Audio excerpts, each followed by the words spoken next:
నిధులు కేటాయింపులు విషయాలన్నిటి మీద కూడా ఇచ్చేద్దాం. సాంబశివరావు గారు అడిగినట్టు కొత్తగూడెం ఎయిర్పోర్ట్ గురించి ఆల్రెడీ చర్చ జరిగింది. విజిట్ చేయడానికి టెక్నికల్ రిపోర్ట్ ఎవాల్యుయేట్ చేయడానికి కూడా కేంద్ర ప్రభుత్వం మీరు డబ్బులు ఇస్తేనే వస్తామంటే రాష్ట్ర ప్రభుత్వం ఆల్రెడీ డబ్బులు కట్టి వాళ్ళు ఎవాల్యుయేట్ చేశారు. ఫీజిబిలిటీ రిపోర్ట్ మీద ఇప్పుడు నివేదిక అడిగారు. ఫీజిబిలిటీ రిపోర్ట్ రాగానే ఏమాత్రం అవకాశం ఉన్నా వదలదలుచుకోలేదు. మనం 4-5 ఎయిర్పోర్టులు అడిగినాం. 1 వరంగల్, 2 కొత్తగూడెం, 3 చక్రాన్పల్లి నిజామాబాద్, 4 రామగుండం, 5 ఆదిలాబాద్.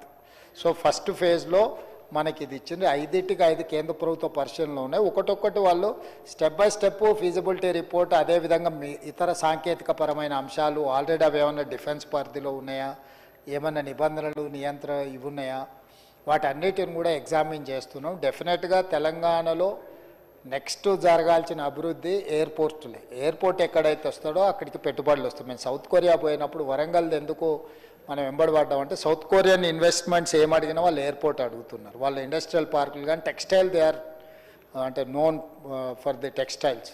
సో వాళ్ళు బంగ్లాదేశ్, చైనాలో ఉన్న పెట్టుబడులను మన దేశానికి తీసుకురావాలంటే వాళ్ళు డైరెక్ట్ ఫ్లైట్స్ ఇవన్నీ అడుగుతున్నారు. కాబట్టి దాని మీద ప్రత్యేకమైన దృష్టి పెట్టినాం. ఎయిర్పోర్ట్ అనేది అభివృద్ధిని కూడా తీసుకొచ్చి పెడుతుంది. డెఫినెట్గా ఎయిర్పోర్టుల మీద ప్రత్యేకమైన దృష్టి పెడతాం. ఇక